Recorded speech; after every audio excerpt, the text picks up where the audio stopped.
Bueno, hola, bienvenidas a todas. Gracias por estar hoy acá con nosotras. Voy a empezar con la parte de los agradecimientos. Primero al espacio Tole Tole por darnos la posibilidad de poder encontrarnos todas acá en este ciclo de charlas de paneles con amigues. Gracias a ustedes por estar. Ya sabemos que en esta época lo virtual es un poco abrumador. Así que de verdad les agradezco por estar acá y a los chicos del espacio Tole Tole por permitirme a mí poder charlar con ustedes hoy. Vamos a hablar de dramaturgias feministas y transfeministas. La pregunta que yo me vengo haciendo hace tiempo es si de verdad existe la dramaturgia feminista o transfeminista, o simplemente el hecho de escribir, que nosotras escribamos, es un acto político en sí. Voy a ir presentándolas a las chicas de a una y le voy a dar la palabra. Primero voy a empezar con Claudia Quiroga. Claudia Quiroga es argentina, actriz, autora, directora, artivista, fotógrafa, cofundadora de la Asociación Civil MAT, Mujeres de Arte Tomar, y de la compañía teatral Las Chicas de Blanco, integrante asociada y docente en el CELCIT, Centro Latinoamericano de Investigación y Creación Teatral.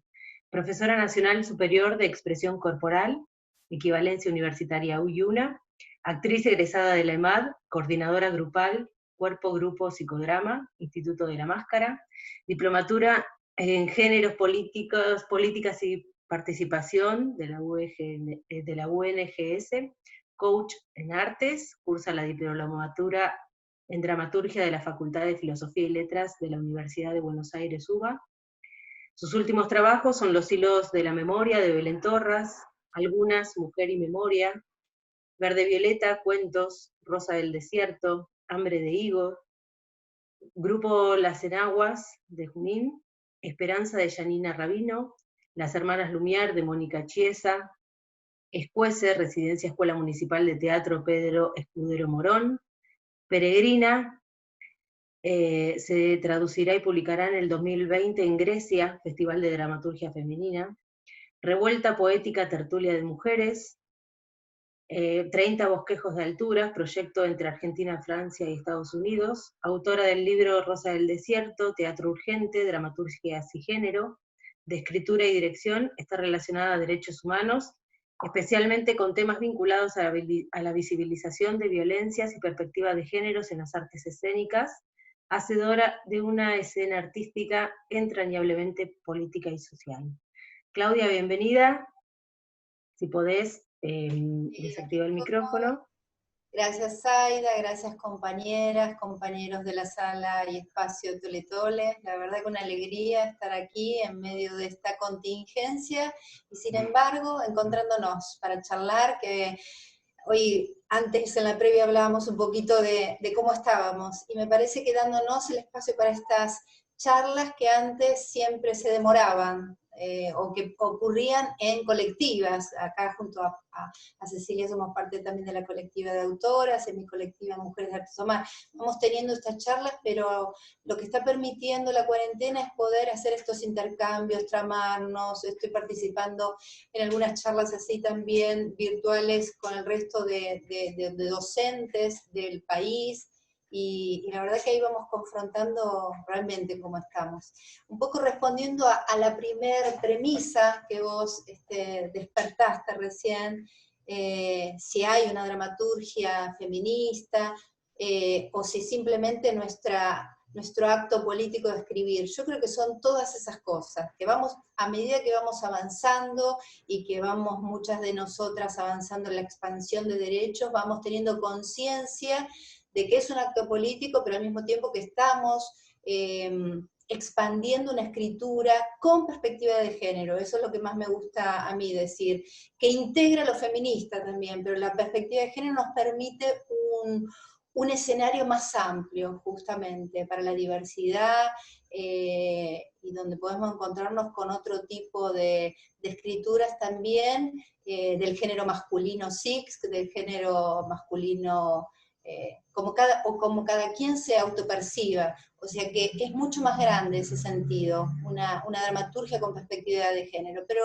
nos vamos tomando esta conciencia a medida que lo vamos haciendo. Ya con un poquito más de esta conciencia, podríamos decir que seguramente las que estamos acá reunidas hoy, ya conscientemente vamos, de alguna manera, imantando estas temáticas. A mí en lo personal me interesa porque me relaciono con grupos de mujeres y varones que los temas sobre violencias, los temas de derechos humanos, son temas que vienen siendo muy vulnerados por otro tipo de dramaturgias. Entonces poner el foco ahí, para mí es una premisa que viene desde mi activismo primeramente, ¿no? De ver qué cosas estaban en desequidad y me interesó poner el foco ahí. Pero antes de eso, de lo teatral, estuvo en el cuerpo mío. ¿Sí? Primero empiezo a ver en mí que de todo esto estaba anómalo, herido, y empiezo a generar una manera, una teatralidad, porque también soy actriz, soy directora, empiezo a generar una producción que empieza a hablar de eso. Entonces después viene el análisis de que si lo que estoy haciendo es feminista, tiene perspectiva de género, y ahora ya con más herramientas que una va como tomando diplomaturas que me permitieron también tener un cuerpo académico a un cuerpo creativo que ya estaba en marcha.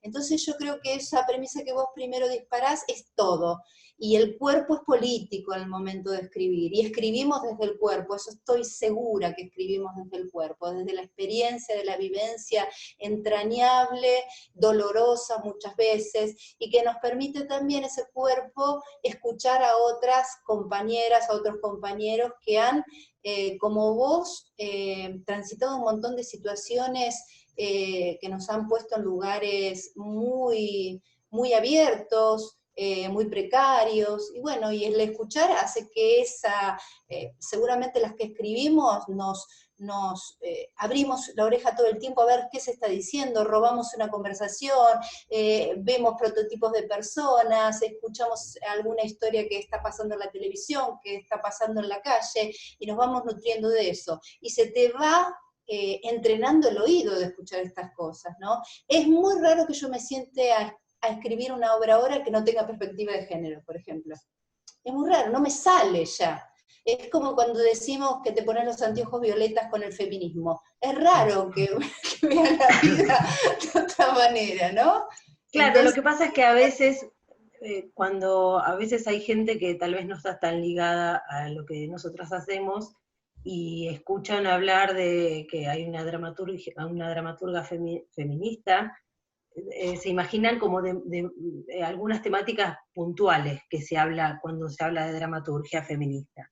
Entonces, por eso venía la pregunta y el debate, digamos. No hay un tema puntual, no es que una es transversal, escribe. es una mirada transversal y es un procedimiento transversal, como me gusta a mí Claro. ver la perspectiva de género, en realidad como acto político, que atraviese todos los estamentos. La ley Micaela viene un poco a paliar esta mirada dentro de los estratos estatales. Una ley como la ley Micaela hace que vos tengas una capacitación para poder mirar con perspectiva de género en el lugar que te corresponda dentro del lugar que tengas que trabajar en una municipalidad, por ejemplo, desde la portería de la municipalidad hasta alguien que atiende a alguien en un trámite. Entonces yo bregaría por ese lugar, ¿no? Me parece que a esta altura, donde la agenda pública ha avanzado tanto, todas las personas en una diplomatura de dramaturgia, en una carrera de escritura, tendría que estar esto como transversalmente también, ¿no? Así como la ESI, dentro de unos años yo imagino que ya no va a ser una materia que va a ser alguna especie, vamos a pensar la escolaridad transversalmente con la ESI. Exacto. ¿Sí? Sí, sí, sí, exacto. Claudia, vos sos fotógrafa también, ¿verdad? Sí, sí. ¿Tenés combinación? Me imagino que sí, en lo que es dramaturgia, fotografía, puesta, teatro. Sí, mucha de mi fotografía terminan siendo después atravesándose, e incluso el último espectáculo, Peregrina, que de alguna manera es una rapsodia poética, hay una fotógrafa amiga en escena.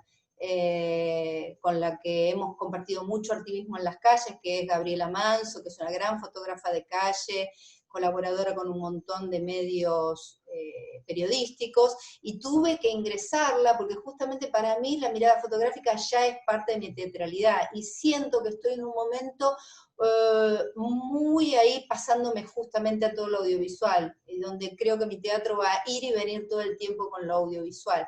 El taller que estoy dando ahora, Archipiélagos, Derivas y Textualidades del Cuerpo Poético, justamente trabajamos con la mirada fotográfica para crear las textualidades y para trabajar con el cuerpo. Soy profe de expresión corporal, entonces también el movimiento, el cuerpo, todo está como en las mismas capas y transversalizando la escritura. Sí. Contame, Claudia, en esta cuarentena forzosa que vivimos, primero cómo estás, cómo la vas llevando, y algo estuvimos hablando por fuera, y qué proyectos tuviste que modificar y cómo los modificaste, y si los podés llevar a cabo o tenés que esperar a que terminemos, a que que empiecen los protocolos. Sí. Estoy muy bien. A mí me agarró la cuarentena en una casa provisoria, mi casa la estoy reciclando, entonces estamos con mi hijo adolescente en un departamentito muy pequeño, y él está acá, muy al ladito mío ahora, con sus cosas. Y sin embargo, cuando estás en un lugar que no es el propio, te das cuenta, porque tengo los libros justos, los objetos justos que pude traerme acá, te das cuenta que para vivir y vivir bien, dentro de las personas que podemos vivir bien, que tenemos nuestro trabajo, que tenemos nuestros derechos garantizados por el trabajo, no necesitas mucho más. Entonces, la mitad de mi casa está en cajas, empacadas, esperando que en algún momento los obreros retomen la obra y poder estar en mi casa nueva, que va a ser un estudio también teatral. Y por otro lado, bueno, se suspendió un gran proyecto que tenía este año, que era 30 bosquejos de altura, que habíamos comenzado en el Pacurondo en diciembre del año pasado, una coproducción con Estados Unidos y Francia, basado en las historias de 30 compañeras que estuvieron detenidas en la cárcel de Rosario, el conocido, ¿cómo se llama? Las habitaciones que están abajo de un... El sótano. El sótano Los de... sótanos, las El sótano celdas de de esos. Rosario, me fue la palabrita. Bueno, basado en la historia de estas 30 mujeres, en realidad es un cuento de Alicia Cosame, argentina, que vivió esta experiencia, vive en Estados Unidos, y Sylvie Bonginalgan, una directora francesa, conoció este texto aprendiendo español, y montó hace 3 años la primera versión en Francia, luego estuvo en Uruguay, estuvo en Chile haciendo la experiencia, y cuando viene a Buenos Aires, su asistente se conecta conmigo, que había sido una estudiante en el CELSID, y estuvimos como 2 años coproduciendo el evento, y el año pasado pudimos hacerlo en el Pacurondo. Así que yo quedé a cargo de ese proyecto acá en Argentina, que iba a ser una gira todo el año, volviendo a hacer el taller montaje. La idea es gestionar el proyecto con grupos de detenidas que hay en todas las provincias, sobrevivientes de esa experiencia, con actrices y no actrices, femenidades, actrices y no actrices, pudieran hacer el taller durante una semana y hacer el montaje local. Eso quedó parado, pude tomar el último avión, estaba en Mendoza realizando la experiencia, y pude tomar el último avión antes de venirme, y bueno, este año, fin de año, teníamos que ir a Francia, a hacer el primer enlace con el elenco de Francia. Bueno, todo se está como posponiendo un año más el que teníamos pensado. Nada, yo siento que es una oportunidad, y eso me permitió abrir otros espacios ahora. Yo estoy muy comprometida con la educación pública, trabajo en un profesorado provincial de teatro, siento que ese es un espacio en el que tengo que estar muy presente, que más allá de si podemos seguir o no con la cursada, tengo 3er y 4.er año, mucha responsabilidad, hay un grupo que egresa este año, siento que es un espacio, el de la virtualidad, al haberla podido sostener como docentes, que nos compromete a la escucha y a, como me gusta decir a mí, tanto en MAT como en el profesorado, sostenernos, la SOS al principio, de socorro, de socorrernos, de estar atentos a que nadie quede en el camino. Y a veces lo sume es escuchar un buen rato cómo se está viviendo, cómo se la están arreglando muchos y muchas estudiantes con con lo diario, cómo ganarse el pan para poder sostener el profesorado. Nuestra escuela es muy, muy rudimentaria, se nos hace muy difícil pensar en volver a lo presencial, así que estos espacios fueron de mutuo sostenimiento. Y luego pude generar mucho, me volqué mucho a lo performático estos meses. Tengo un espacio acá en casa tan mínimo que esta pared de atrás, como ven, se convirtió en el gran escenario, así vacía como la ven, y mi único objeto es esa topetina. Y ahí me metí a hurgar, como me gusta decir a mí, a ver qué más había ahí, desde la mirada fotográfica, la textualidad, que volví mucho a la poesía, y se volvió ahí un pequeño lugar donde investigar, y eso se volvió ahora un taller, como poder transmitir a las personas esta experiencia que encontré en mi propio museo creativo, una experiencia a transmitir a través de un taller. Y creo mucho que este es un momento para solidarizarnos. Muchos de mis trabajos quedaron paralizados y al mismo tiempo tengo el sustento del profesorado, algunos trabajos que estoy en blanco y que eso me permiten lo Claro. diario. Pero siento que es una responsabilidad también, así como muchos compañeros tienen que recurrir a alguna beca excepcional, de urgencia, quienes tenemos la posibilidad todavía de bancarnos con alguna entrada fija, poder acudir solidariamente a algunos espacios, como me pasa a mí ahora, que estoy colaborando con el CUNY, o las miles de cosas que hemos hecho desde Mujeres de Artes Tomar para bancar a nuestras compañeras, o solidarizarnos con otras realidades, desde comida, desde lo que sea. Me parece que es una oportunidad única para restablecer esos lazos que van primero que los sororos. Los sororos son de estos tiempos y que nos han permitido detectar tantas cosas que siguen pasando y recrudeciendo en estos momentos de aislamiento. Pero la solidaridad es un vocablo tan hermoso, tan antiguo, y que tenemos que, en la medida que cada una pueda, estar ahí muy presentes, aunque sea una cosita muy chiquita. Y como dije antes, a veces es la escucha para un compañero en este momento. Así que me preguntas cómo estoy. Estoy muy bien. Nombraste algo que a mí me interesa y me llama la atención, que es esto de la docencia en una escuela pública y en todo lo virtual, ¿no? Y yo siempre me pregunto, porque también mis hijos van a escuela pública, y a veces las familias son escuelas, algunas muy pobres, y no todas las familias tienen la posibilidad de tener acceso, y algunas tienen posibilidad de tener acceso, pero no quieren encender las cámaras, por todo el contexto que se vive, la precariedad de las casas y la situación familiar a veces. Y vos lo nombraste y se me vino a la cabeza cómo manejar eso como docente, ¿no? Con mucha sensibilidad, con mucha red con los otros estudiantes y con el grupo docente también. Vamos haciendo un relevamiento periódico de quienes están participando. Tenemos varias instancias, desde el Zoom hasta el aula virtual, el WhatsApp. Casi todos nuestros estudiantes tienen un celular, estamos hablando de educación superior, pero ponele que también Sí. en la niñez, en la casa, un celular está viendo, eso hemos podido contactar, lo cual no quiere decir que haya conectividad, ahí se complica mucho. Entonces ahora viene el final de cuatrimestre. ¿Cómo hacemos? No hay nota, no se va a evaluar por nota, pero sí tenemos que hacer un relevamiento de en qué condiciones cada estudiante está pudiendo participar. Si en el aula virtual, el Classroom, si está participando y entregando los trabajos prácticos, porque también en actuación lo que hemos tenido que hacer es todos a aprender a editar un video, a Claro. autoconvocarte con la cámara, ¿no? Esta nueva manera de enseñar teatro. Cinematográfico, Totalmente, yo he vuelto a leer las unido. cosas que sabía de cine, las he vuelto a leer y fueron herramientas que me sirvieron un montón, proxemia, primer plano, la verdad que viene bárbaro porque si no vemos todos los ejercicios muy planos y cuando empezás a poner pequeñas pautas, los ejercicios crecen, obviamente, y es mucho Claro. más divertido para vernos, para comentar, para intervenir en las producciones de otros compañeros. Mi hija, que por ejemplo trabaja en educación especial, es mucho más complicado, trabaja con niñez pequeña, con discapacidades mentales, y ahí se complica más porque no están queriendo conectarse a la virtualidad, entonces ahí el contacto es sumamente directo con la mamá y el papá. Muchas veces no hay conectividad, y a la vieja usanza, el llamado telefónico. Claro. ¿sí? Para mí es como, yo desde el primer día estuve escuchando a Carlos Escliar, un pedagogo que para mí es entrañable y que dio con la clave. Es un tiempo para sostener las ritualidades.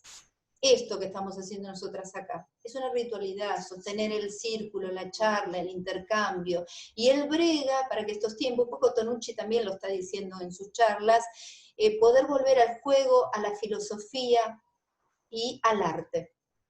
Si eso está presente de la manera, con la herramienta, con la plataforma que estemos trabajando, si podemos abordar los contenidos y hasta donde podamos llegar con los contenidos, si está presente esta ritualidad a través del juego, la filosofía y el arte, vamos a garantizar que algo aquí, ¿se ve?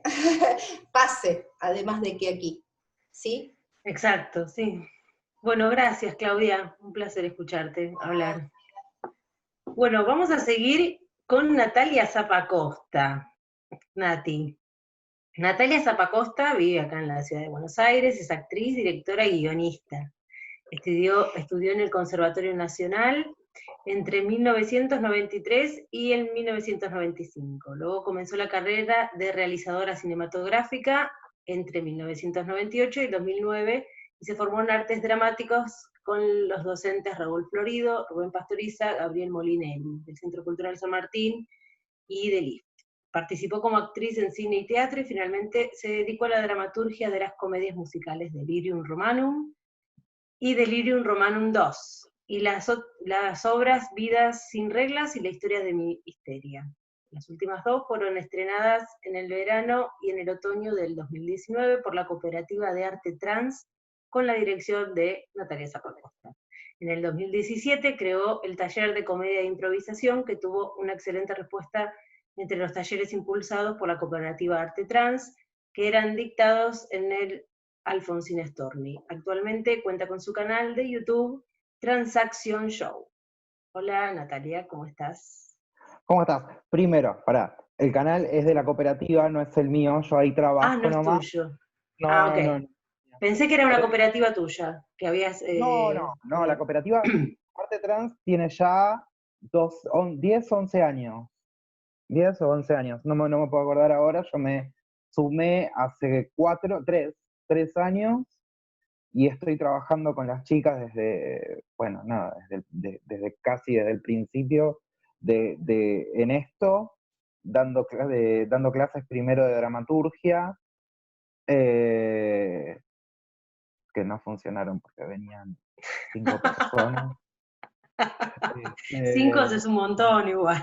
no, pero cinco personas repartidas una semana uno, Ah, otra claro. semana 3 y otra semana 17. Entonces no llegaba a servirnos. Y bueno, eh, después de eso los traté de cambiar y formar un taller de teatro. Cuando formamos el taller de teatro, como lo dábamos en centros culturales, lo dimos en el Alfonsina, después en el Centro Cultural del Mercado, que pertenece a la UNDAV. Eh, y la verdad que la gente, como era gratuito, viste, la gente se daba los gustos de faltar y de no aparecer y qué sé yo, y bajar una línea, viste, bajar una idea, se nos volvía muy imposible. Entonces dije, bueno, ¿cómo hago para empezar a eh, dar un concepto sin perder meses de clase? Y ahí fue donde nació el taller de improvisación, que en realidad se basaba en esto. Se Es en el basaba Ecuni, ¿verdad? en el Conti. En el Ahora Conti. está en el Conti. Primero lo empezamos a dar en la UNDAV. eh, en el 2018 me fui de la UNDAV al Conti y ya me quedé ahí. Eh, y en realidad, en cuanto a lo que era tu propuesta, yo recién la escuchaba a Claudia Sí. y sentía que como que ella te estaba dando todas las respuestas correctas juntas, ¿no? Sí, claro. Eh, y porque yo creo muchísimo que es eso. Yo no siento que estemos haciendo, perdón, voy a volver para atrás, yo siento que estamos generando actos políticos en cada cosa que hacemos. Lo que no me parece es que cada cosa que hagamos sea feminista, sino que es feminista ya porque lo hacemos. Y porque es la manera que tenemos de pensar. Porque, Claro. como dijo Claudia, yo tampoco puedo escribir sin perspectiva de género. No me sale. No puedo trabajar sin perspectiva de género, no puedo dirigir a 2 alumnos sin perspectiva de género. Es imposible. Entonces, creo que también el hecho de escribir se ata a eso, ¿no? A esa idea y ese concepto.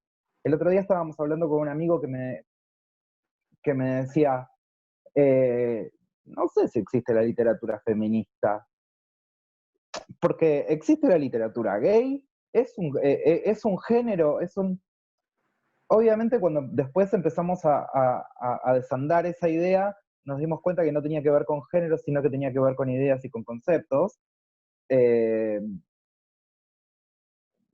Digamos, somos brillantes, tenemos unas cabezas tristes, pero bueno. No, pero es real, es una cuestión real.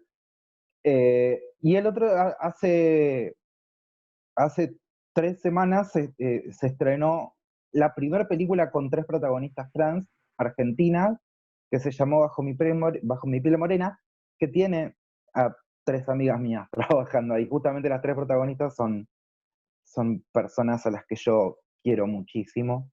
Eh, y dije, pará, pero entonces esto es cine trans. No porque lo dirigió un hombre cis. Eh, pero el concepto era mostrar la problemática trans. Pero también lo dirigió un hombre cis. No solamente lo escribió, sino que lo dirigió un hombre cis. Entonces me llevó a preguntar todas esas cosas, ¿no? Como que, en realidad, hasta que yo lo hablé con vos hace casi un mes, que me hiciste la convocatoria, como Y que prendió la lucecita. claro, porque esta pregunta nunca me la había hecho, ¿no? Yo entendía simplemente que porque estaba levantando un libro de la Packer, estaba leyendo literatura feminista. Pero ¿qué era lo que significaba el estar leyendo literatura feminista? ¿Qué era lo que significaba agarrar un libro de Marlene Guayar y decir, estoy estoy leyendo a una transfeminista? O sea, ¿se entiende? No, nunca me lo había Entiendo. planteado. Y a partir de esto, después empecé a sentir que tenía que analizar absolutamente todas y cada una de las cosas que veía. Y que no estaba, y que no Una solamente, obsesión. claro, y que estaba bueno. Pero es que está bueno pensarlo de esa manera. Porque de esa manera nos damos cuenta de que todo lo que vino antes era 100% machista, ¿no? Más allá de que podamos haber tenido alguna que otra autora, podamos haber tenido algún que otro autor, que hubo bastantes hombres en algún momento que eran un poquito menos violentos tal vez a la hora de escribir, pero poquito menos, no digo mucho, digo un poquito menos. Eh, Aunque hayamos visto, digo, en el pasado, eso, todo lo que vimos antes era literatura machista. Todo lo que vimos, toda la ficción que vimos, tenía que ver con el machismo. Bueno, creo que también tiene que ver con el cambio de paradigma, también tiene que ver con el tiempo que corre, con esto de adaptarse que nombraba Claudia.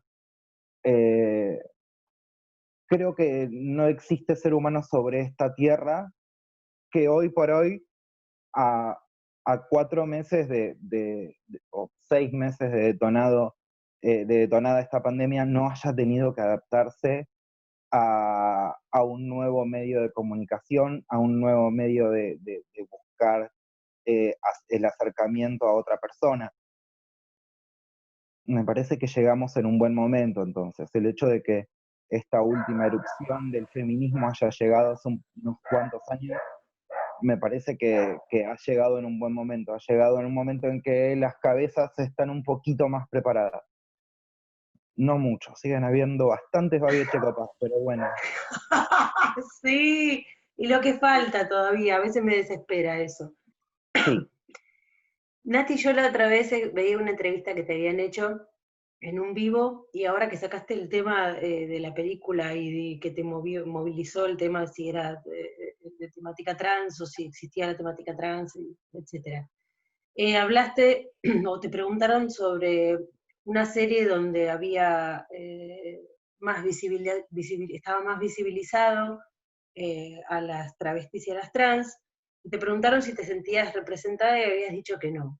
Y me interesaba que ahondaras un poquito en eso, porque me pareció súper interesante, porque me pasa a mí también como mujer a lo largo y como actriz, esto de buscar papeles que no sean siempre los mismos y las oportunidades, o sea, de no ser madre, ni esposa, ni abuela, y me pareció súper interesante esto, que nos vamos a sentir representadas cuando asesinemos también, cuando, digamos, la amplitud, la gama amplia de situaciones por las que puede pasar un ser humano, de la condición, la elección y el color que sea.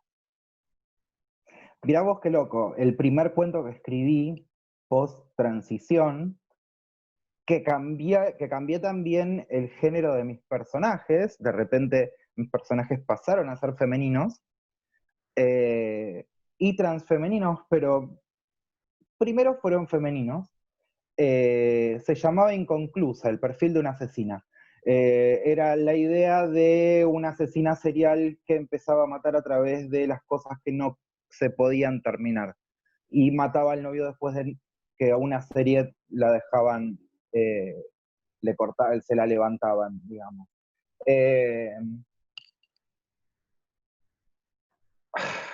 Bueno, hay un montón de cosas. Primero, en esa nota lo que dije literalmente es que me voy a sentir identificada eh, con la literatura, con la ficción y demás, el día que, más allá de que sea de ver una persona trans en pantalla, creo que lo importante va a ser que esa persona trans sea una neurocirujana, sea una científica atómica, sea, digamos, el día que la cosa se ponga pareja, el día que dejemos de ser la prostituta del barrio,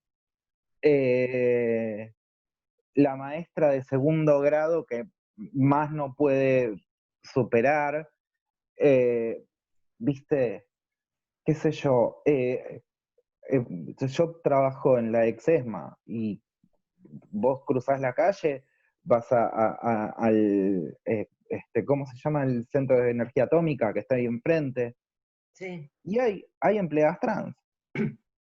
Digo, a ver, cómpense, nosotras tenemos abogadas trans adentro de la ESMA. Tengo historiadoras trans adentro de la ESMA. Yo tengo amigas arquitectas, o sea... Como que todavía está muy instalado el estereotipo Sí. de la chica que sale de la prostitución y está como en la casa, como una Sí, romantización de la hay una situación. realidad, es que ya no es una romantización, me parece que tiene que ver más con una sensación de que de ahí no salen. Y eso Claro. es lo que realmente preocupa. De ahí no se van a mover. O sea, a ver, ¿qué querés contar de trabas? Y ahí están en Palermo mostrando el traste. Digamos, no tenemos una representación real. Vos fijate que en la ficción esta, en la serie que se hizo el año pasado, la prostitución no se nombraba, pero eran todas prostitutas. Salvo dos, las otras tres eran prostitutas. Y la prostitución no se nombraba, no se hablaba. Se sabía que salían a la noche, se sabía que volvían golpeadas, pero hasta ahí nomás, no sea cosa de que... Por eso decía lo de la romantización, es como quitarle peso a una situación que me parece grave. hay una necesidad muy grande de un poquito jugar a esto de tapar el cielo con el sol con un dedo, ¿no? Claro. Eh, me sorprendió, por ejemplo, incluso en esta película que amé, que es Bajo tu piel, bajo mi piel morena, eh, que la gente en estas ficciones es políticamente correcta hasta para insultarnos, ¿no? A mí me han dicho de todo. A mí me han dicho de todo. A mí me han gritado cosas horrorosas. A- eh, no, hace mucho, hace un par de semanas, yo estoy renga porque me tuve una operación en febrero muy grande y engordé 20 kilos porque estuve 6 meses acostada en una cama, porque me operaron de una pierna y me hicieron la reconstrucción y demás. Me gritaron gordo. ¿Puedo decir la frase completa? Por supuesto, si te lo dijeron, Me gritaron gordo puto en la calle. Yo iba caminando con mis, con mis papeles, estaba yendo a subirme a un remis y me gritaron eso. Ahora, eh, digo, ¿por qué en las ficciones no te lo muestran? ¿Por qué la gente tiene tanto miedo a, a ver esa realidad? Porque, a ver, a las actrices que estamos interpretando ese personaje no nos van a ofender, al contrario, es necesario, a mí me parece completamente necesario que de repente te griten en una ficción esas cosas. Si de repente hay dos hombres, como pasó en la serie esta, que ahora no me acuerdo el nombre, hay dos hombres, si uno le dice al otro, te estás comiendo a, y la frase que sigue es una trans, no te lo creo, porque son dos hombres reunidos, te estás comiendo un travesti. O sea, habría sido lo lógico que dijeran. Entonces, por qué ser políticamente correctos en lugares donde realmente es necesario mostrar otra realidad? Donde es necesario mostrar que realmente sigue existiendo el maltrato, sí, claro. que no pasa por nosotras. No pasa por nosotras. Hace, ¿cuánto? ¿30 años? 35 años desde la última vez que se lo vio a Arnaldo André pegarle un bife en cámara a Luisa Culió, y no vimos nunca más cómo un hombre maltrataba a una mujer. Digo, me parece que es muy necesario que realmente empecemos a mostrar la verdad. Es muy necesario que, ay, le pegó un cachetazo a la mina, sí, pero las matan a las minas. Las mujeres, las feminidades, nos la pasamos muriendo semanal, diariamente. Entonces, me parece, Una mujer cada 23 horas. deberíamos aprender a... Me está picando muchísimo la nariz, me estoy volviendo loca. Rascate.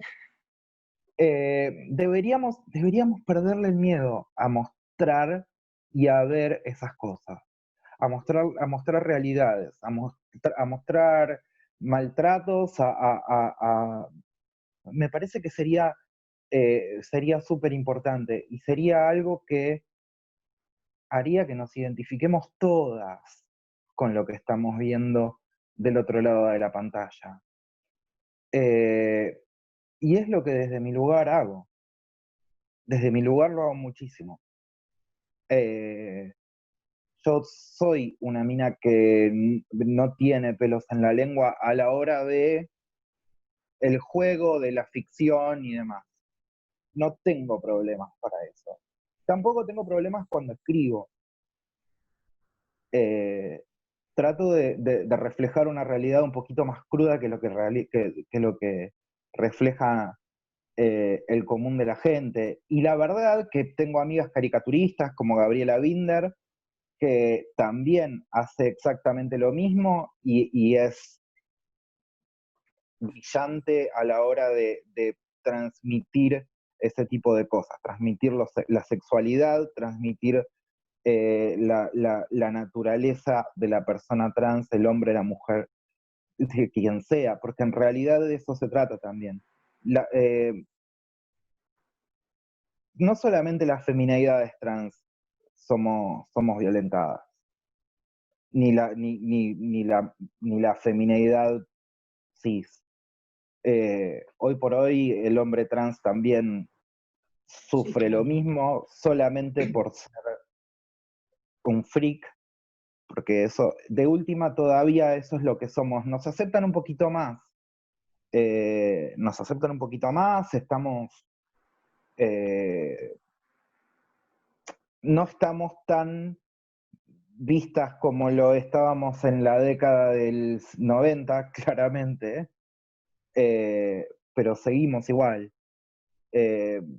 Seguimos siendo el grupo de freaks. Bueno, que te quede claro que no me voy a ir a ningún lado, qué sé yo, ¿viste? Ay, Natalia, hablaría horas y horas y horas y horas con vos. Bueno, te agradezco muchísimo, me encantó no, por haberte favor. conocido y haber visto alguna de Igualmente. las cosas que haces por YouTube, me encanta, de verdad, te agradezco mucho. Bueno, muchas gracias. Vamos a llorar. Yo lloro por cualquier cosa, así que. Bueno, vamos a seguir con Cecilia Propato.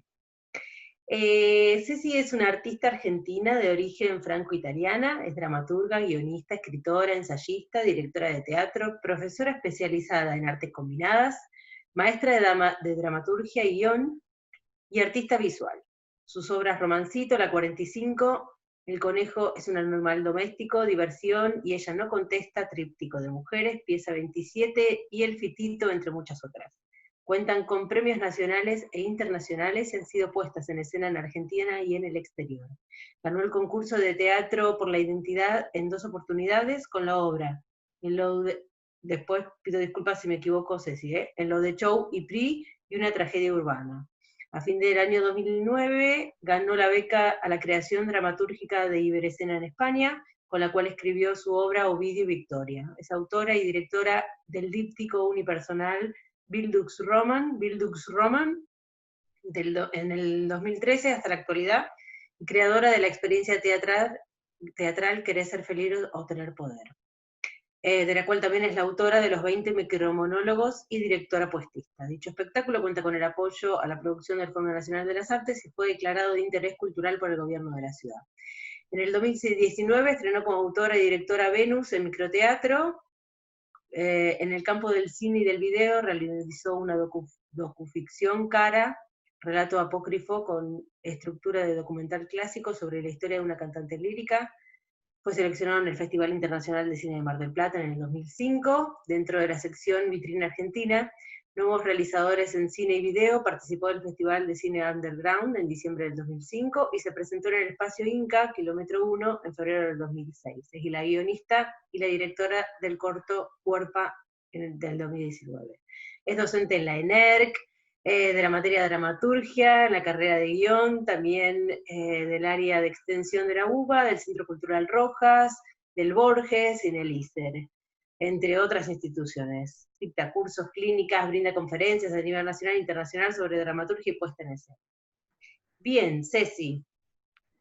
Me fui en un momento, me parece, porque se metió el aula virtual de la ENER, no sé, de pronto en la pantalla, no sé si lo vieron. ¿Lo vi?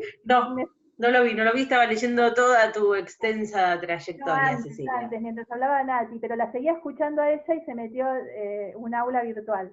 Bueno, quiero agradecerte a vos, a las chicas y al Espacio Toletole, a Martín, Marcó y a Gonzalo, en primer lugar.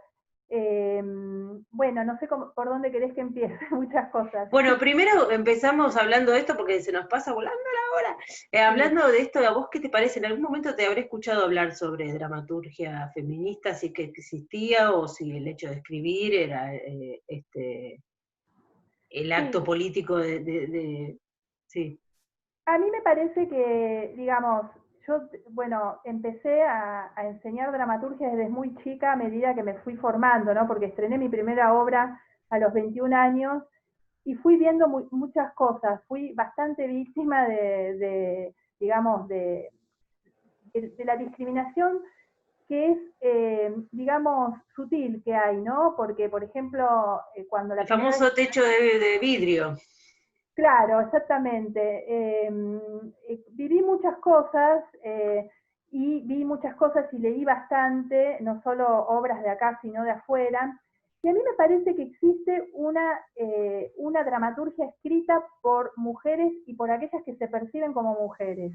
Y que si esas mujeres, porque hay muchas mujeres patriarcales también, Por supuesto, claro que sí. entonces, porque el patriarcado va más allá digamos, ¿no? de todo, digamos, y somos víctimas, todas nosotras somos víctimas del patriarcado de alguna forma.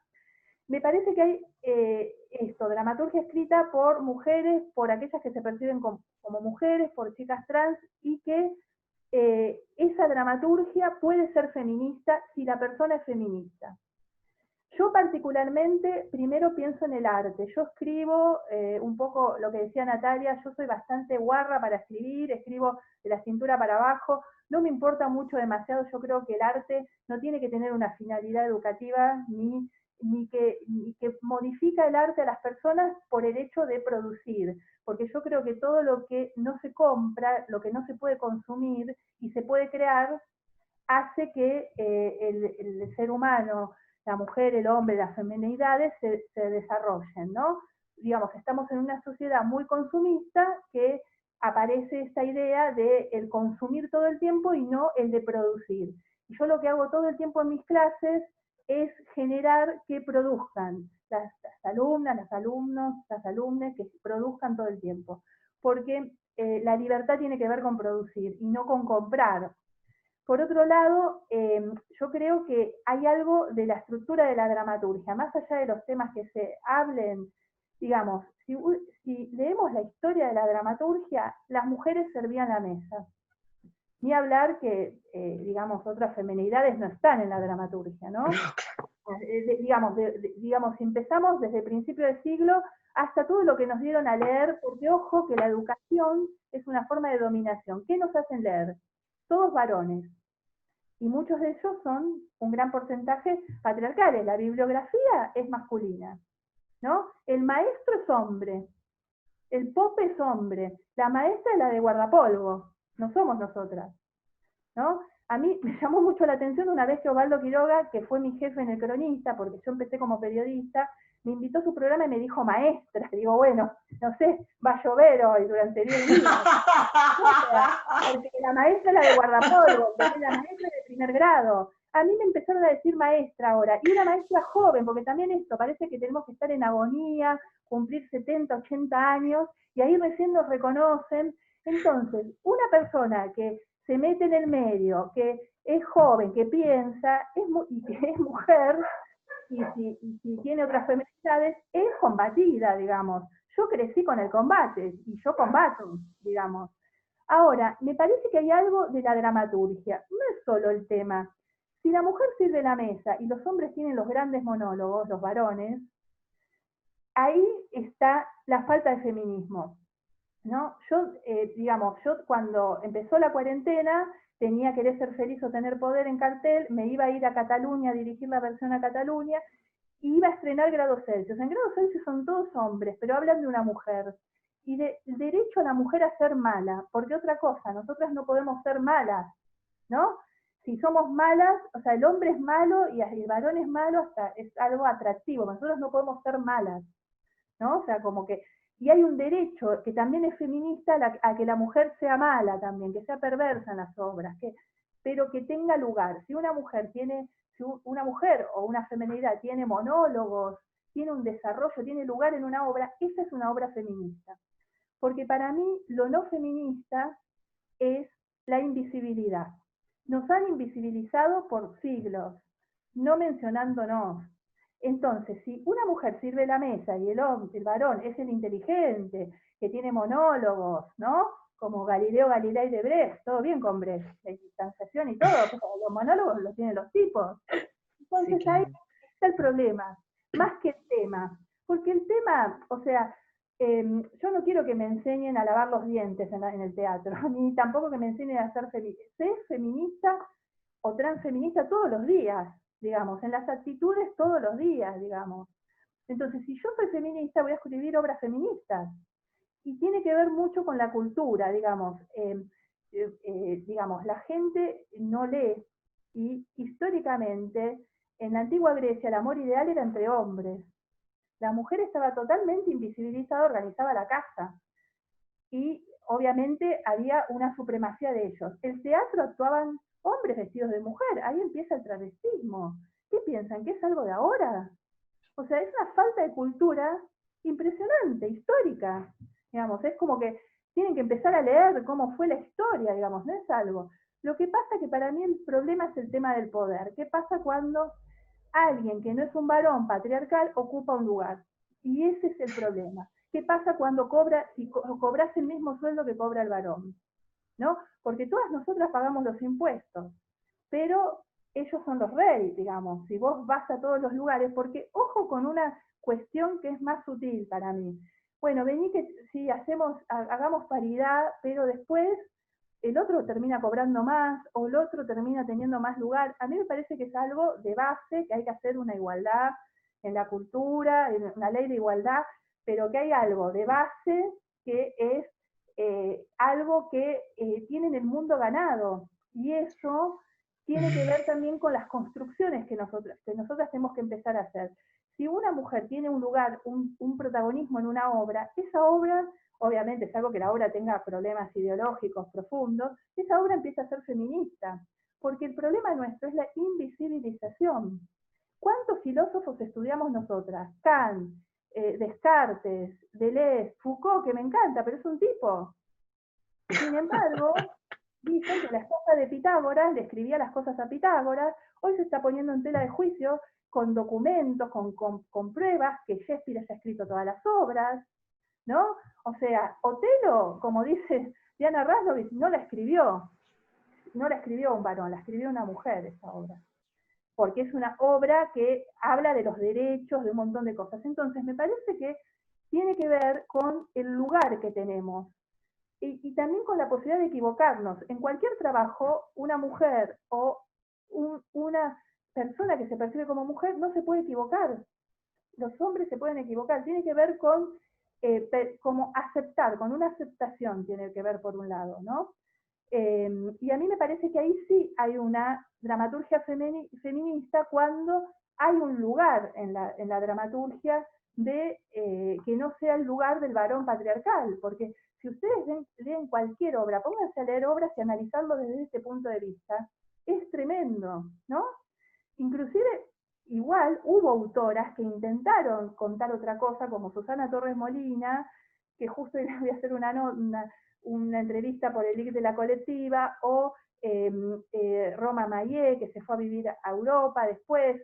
Hubo otras autoras, Diana Rasnovich, hubo otras autoras que intentaron cambiar ese lugar, ¿no? Pero es un lugar muy fuerte, digo, vamos a tener que luchar mucho, por eso está bueno esto, juntarnos mucho, porque es un lugar, cuando vos pensás que sos dueño del mundo, no querés entregar nada. Es un lugar muy, muy complejo, ¿no? Y que para mí también tiene que empezar en la educación. Yo enseño hace un montón de tiempo en distintos niveles, y yo hace 2 años empecé a enseñar en primaria, un taller de plástica y de cine, y me enseñó mucho para seguir enseñando a los adultos, porque los chicos, vos te das cuenta, los chicos, las nenas, no tienen como condicionamientos. O sea, somos nosotros. Ellos aceptan más todo. El problema es nuestro, ¿no? O sea, el problema es de los adultos, digamos, no es de los chicos. Vos te das cuenta, o sea, uno hizo, por el viaje a la luna de Georges Méliès, hizo una luna que era hombre y mujer al mismo tiempo, ¿no? Decir que es una escuela de educación por el arte, porque si fuese una escuela como más represiva, para mí tiene que ver mucho con esto de la represión, ¿no? Eso por un lado, yo creo que hay una mirada en cómo está escrita la obra, en el lugar que tiene, en los lugares que hay, ahí está el feminismo. Si la persona es feminista, va a ser feminista la obra. ¿No? O sea, y obviamente todas nosotras nos estamos deconstruyendo también. Pero yo creo que las bajadas de líneas, no sé si es el espacio para el teatro para mí. Porque a veces genera el efecto contrario. O sea, a mí alguien me empieza a bajar líneas, yo no lo quiero escuchar más eso. Parece que a veces eso se corre peligro el teatro, el arte, y es un lugar donde puede generar el efecto contrario. Porque vos no podés convencer a nadie de algo que no piensa. Entonces, tiene que estar en otros lugares. Yo creo que nosotras tenemos que militar, como en la colectiva de autoras, como en otras colectives, que hay que militar desde otro lugar. Y también esto de que siempre hablamos con mi amiga Mariela Asensio, que cuando nos hacen entrevistas, cuando le hacen entrevistas a los varones, le preguntan sobre sus obras. Cuando nos hacen entrevistas a nosotros, nos preguntan qué nos pasa como mujeres escribiendo. Y eso es como medio extraño también, ¿no? Por esto que decía Natalia, bueno, puede haber un arquitecto, un abogado, porque nos preguntan qué nos pasa con nosotras y la carrera y el lugar de la mujer. Y ese lugar también hay que tratar ya pasó eso. Me parece que hay que dejarlo atrás y correrse, ¿no? Correrse de ese espacio. Mira, yo voy a hablar, pero a mí me ha pasado, Sai, ir a mesas redondas con 8 varones y yo sola. Yo decía, pero ¿cómo? ¿No hay autoras? Muchachos, ¿no hay ninguna autora? ¿Cómo no hay autora? O escuchar, no hay autoras. O escuchar, no hay guionistas. Pero me pasa, perdón, Ceci, me pasa a mí, que yo no soy dramaturga todavía, pero estoy en proceso, sí, ya va a salir. Me pasa de esto de como directora buscar material y encontrarme siempre con las mismas. Y si ¿por qué las librerías no están ahí? O sea, yo conocía, bueno, la Amparo, que es una diosa absoluta, indiscutible, pero siempre encontraba las mismas. Y digo, ¿qué pasa con todas esas dramaturgas como yo, como directora, ¿dónde están? ¿Por qué no están? Bueno, después me ayorné y pude encontrar, pero lo que pasa es lo que vos decís de la invisibilización constante. Bueno, yo fundé la materia dramaturgia en la ENER y doy dramaturgia audiovisual en extensión. Yo este año empecé a cambiar todo el programa, porque no es fácil cambiar un programa. No es que yo agarro y cambio el programa porque se me ocurre a mí. No, claro, Empecé a hacer como una cosa paritaria, mitad y mitad. Pero el tema es que la educación es todo un tema ahí, porque vos aprendés desde que somos chicas y chicos, aprendemos que el rey es, ¿no? Que es un hombre, que el filósofo es un hombre, que el procesador es un varón, que todo. Y eso condiciona. Y aparte aparece algo que hay que cuidarse, que es la meritocracia. Porque el tema es que lo que dicen digamos, los patriarcales, los machistas, y muchas mujeres machistas también que a veces tienen poder, claro que bueno, sí. lo que pasa es que ganó o quedó seleccionada o seleccionado el que es mejor. Y eso no es así. Lo que pasa es que si vos tenés ocultada a alguien, la mujer o la que se siente mujer se echa atrás y no presenta, porque sabe que siempre ganan los varones, empieza a no tener training, porque, viste, yo también pienso esto, nosotras no estamos acostumbradas a discutir. Los comités de política eran de varones. Nosotras no es nuestro terreno discutir. Y eso también, por eso siempre no queremos quedar mal, terminamos cuidando al varón, porque tenemos que ser suaves, y hay que salir, la verdad que hay que salir, o sea, como no se puede eso, o sea, como que en realidad, obviamente yo no justifico ningún tipo de violencia hacia nadie, pero me parece que hay que exigir de alguna forma una paridad en todo, o sea, porque solos nadie entrega el poder. Vos no entregás el jacuzzi a alguien, ¿entendés? No lo vas a compartir. Entonces, ellos tienen el poder y no es contra ellos, porque es como dice Rita Segato, no queremos hegemonía, queremos igualdad, no es contra él, es a favor de ellos, es a favor de nosotras.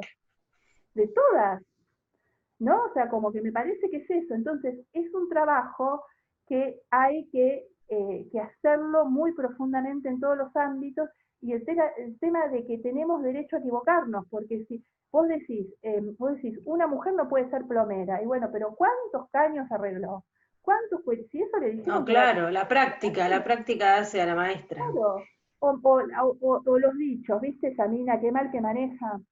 Pero cuando ella creció, el padre decía, mirá, cuando vas a manejar bárbaro, vení que te doy el auto. No, y por parejo supuesto. varón hacía eso, ¿entendés? Entonces después estamos inseguras, tenemos miedo, porque no nos educaron aparte como seres sexuales también.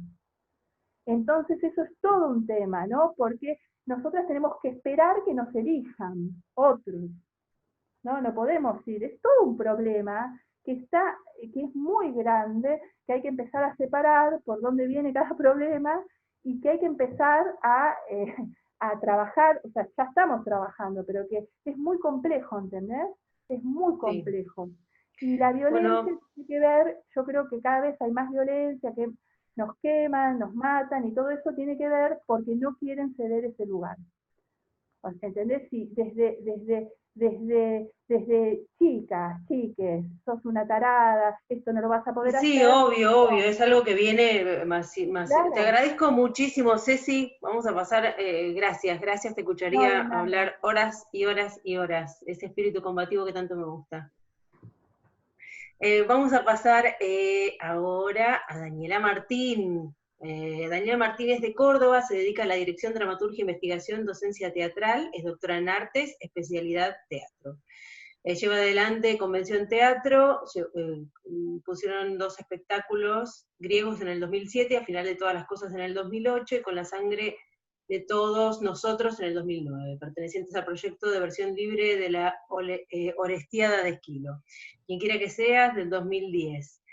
Voy a hacerlo rápido. Como docente, integra la cátedra de Introducción de la Teatrología y Producción, es licenciada de Teatro de la UNC y asignatura de Teatro Dramático de la Escuela Superior Integral de Teatro Roberto Art. Muy bien, Daniela. Perdón, pero no se puede en tan poco tiempo. No, más vale. Está bien, bien. Está bien. Te escucho, bueno, Dani, ¿qué te parece a vos todo esto que venimos hablando? Bueno, primero también quiero agradecer la invitación y al espacio y a vos por abrir este espacio, valga la redundancia, para encontrarnos a pesar de la virtualidad y el agotamiento excesivo que la misma nos va generando. Muy agradecida. Bueno, lo que pasa es que tengo como acuerdos con todo lo que fueron diciendo, entonces tampoco quiero como redundar en algunas ideas. A partir de esta pregunta, ¿no?, que vos haces al comienzo, ¿no? Si hay una dramaturgia feminista, o el hecho ya de estar escribiendo. Bueno, primero quiero decir que yo no me siento tan representada por la práctica de la dramaturgia, ¿no? Digamos como que lo mío es la dirección, pero entendiendo la dirección también como una práctica dramatúrgica. Pero bueno, quiero plantear como algunos ejes como para seguir pensando a partir de los acuerdos que tengo con las diferentes cuestiones que fueron manifestando. Primero, pensar que el feminismo, los feminismos, son un proceso también, ¿no? Yo tengo 44 años y, bueno, Claudia proponía esta imagen de los lentes, ¿no? Que se usa mucho, ¿no? Esto de que cuando empezás a mirar desde la perspectiva feminista, los anteojos violetas. Exacto, hay algo que, bueno, que ya se transforma y que no podés sacarte esos anteojos. Pero en eso es importante entender que es un proceso.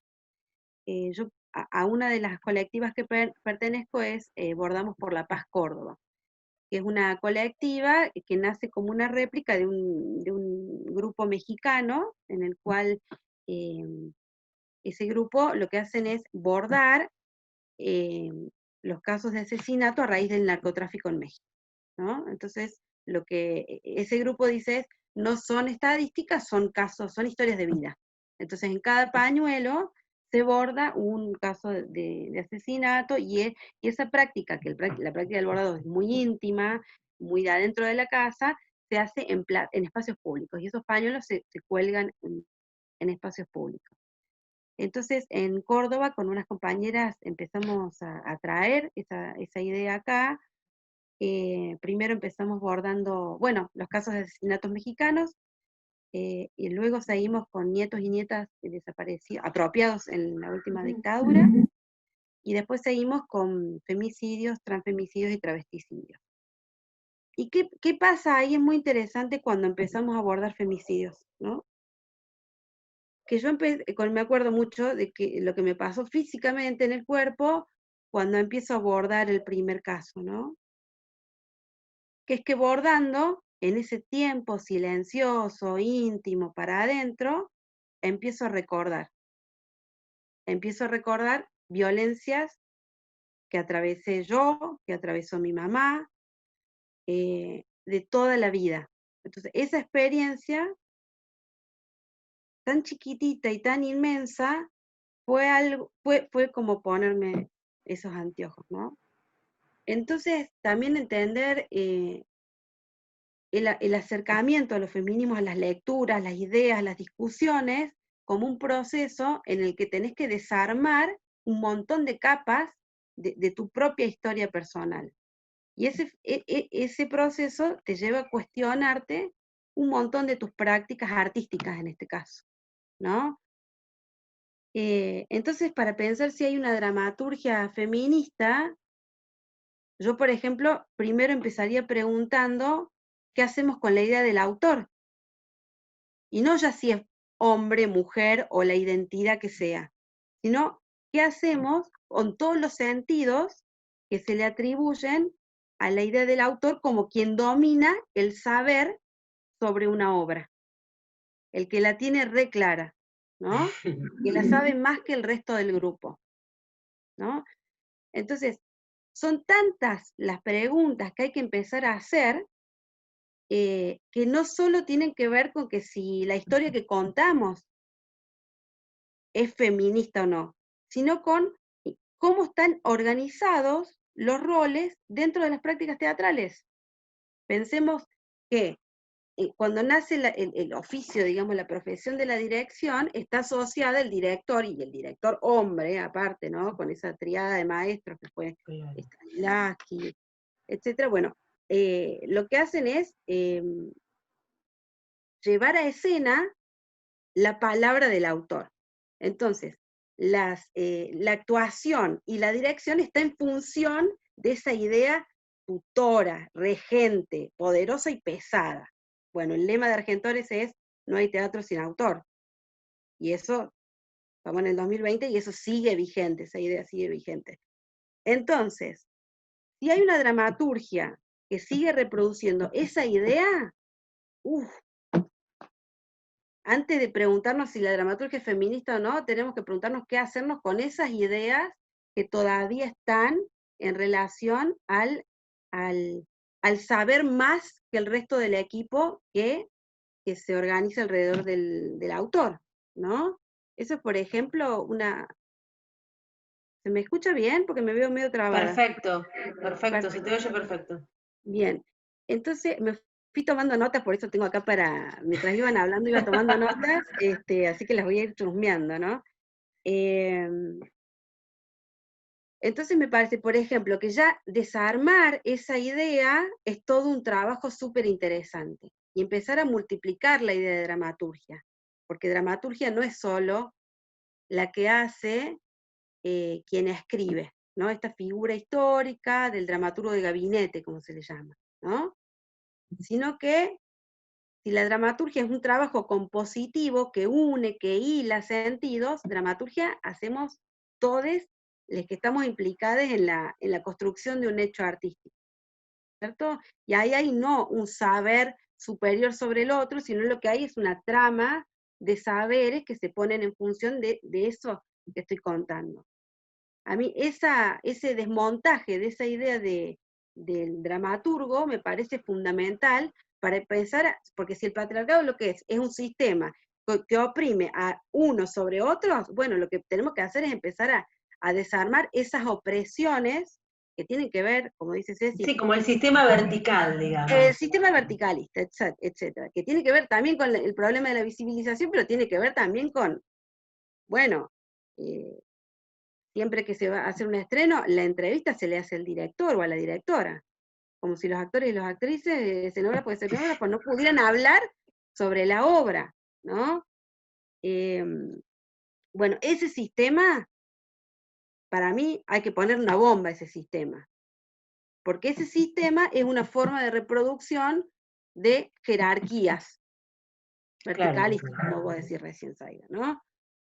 Y luego está la cuestión de los temas y las formas, como decía Nati también, ¿no? Bueno, multiplicar las realidades que vamos a contar. Ella lo decía en relación a los estereotipos, ¿no?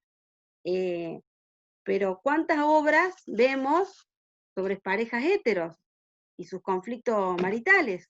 ¿Cuántas obras hay en cartelera que siguen contando lo mismo? ¿No? Con los mismos sistemas de actuación que garantizan una idea de efectividad en el relato. Entonces, en esta discusión con los órdenes patriarcales, porque para mí son muchos, tenemos que cuestionar también qué queremos contar, qué historias vamos a poner en escena y a través de qué formas. Porque también hay una hegemonía en los formatos, en los géneros teatrales. Todo el orden aristotélico lo que hace es generar, bueno, la hegemonía sobre cómo se debe construir la buena obra teatral, ¿no? La idea de la pieza bien hecha, ¿no? Y eso tiene, imagínate si tiene historia y si tiene historia en el tiempo. Entonces, hay algo ahí en ese trabajo de multiplicar las prácticas dramatúrgicas, las historias que llevamos a escena, las formas de actuarlas, ¿no? Las formas de iluminarlas, de componerlas. Ahí me parece que en esa trama es donde se puede perforar una subjetividad dominante en el campo de lo teatral, pero también en el campo de lo social, ¿no? Como que también están muy modeladas las subjetividades. Por eso también estamos tan llenos y llenas de estereotipos, ¿no? Entonces, la discusión es contra los sentidos comunes que esos estereotipos generan y cómo eso nos va anulando la posibilidad poética de leer el mundo, ¿no? A mí me mata cuando dicen, no, esa obra es rara, no la entiendo. Y sí, es rara porque nos enseñaron una forma de leer, unos sujetos para el ser leídos, unas historias que tienen que ser contadas, y que tienen que ser contadas de tal manera y dirigidas de tal manera. Entonces, en ese sentido, para mí es todo un piropo que te digan, uy, esa obra es rara. Sí, es rara porque, bueno, está buscando otra cosa, está buscando otra experiencia para vincularse con vos. Bueno, como eso, ¿no? Las perdí por un ratito. ¿Qué? Yo las perdí por un ratito. No sé si ustedes me veían a mí, las había perdido. Bueno, pero yo las recuperé a todas. Está bien. Las tengo ahí. Sí, te veíamos. Ah, bueno, yo me quedé así como que se me trabó todo. Bueno, chicas, gracias, Dani. Quiero hacer una cosita más que me la anoté al final. Una cosita más. Que capaz no necesitemos más maestros, ni maestras, ni maestres. Capaz hay un momento para mandar a la mierda esas ideas de autoridad dentro de nuestras prácticas. Y ya dejar de buscar que se referencie a tales personas, sino abrir ese juego, correrse de ese paradigma. Eso me parecía también como que, nada, lo quería decir eso. Me parece fantástico. Chicas, esto tendría que haber durado 2 horas. Yo no puedo. 3. Me quedé con unas ganas de hablar con todas, increíble. 4, y me fue volando, tenía miedo de quedarme ahí corta, que íbamos a quedar 20 minutos así, y de golpe no, fluyó a lo loco. Les quiero agradecer muchísimo a todas, espero que estén todas bien atravesando esta cuarentena y lo que dure más adelante, y espero poder volver a encontrarme con ustedes, porque la verdad que la pasé genial, y aprendí un montón, que era la premisa un poco de esta charla y de las personas que lo vean puedan aprender al igual que yo. Les agradezco muchísimo. No, gracias a vos. Gracias a vos. Gracias, Bueno, y le chicas. agradecemos una vez más a Martín y Gonzalo del Espacio Tole Tole. Chau, chicas, gracias. Gonzalo. Chao. Chao. Chao. Gracias, Chao. gracias.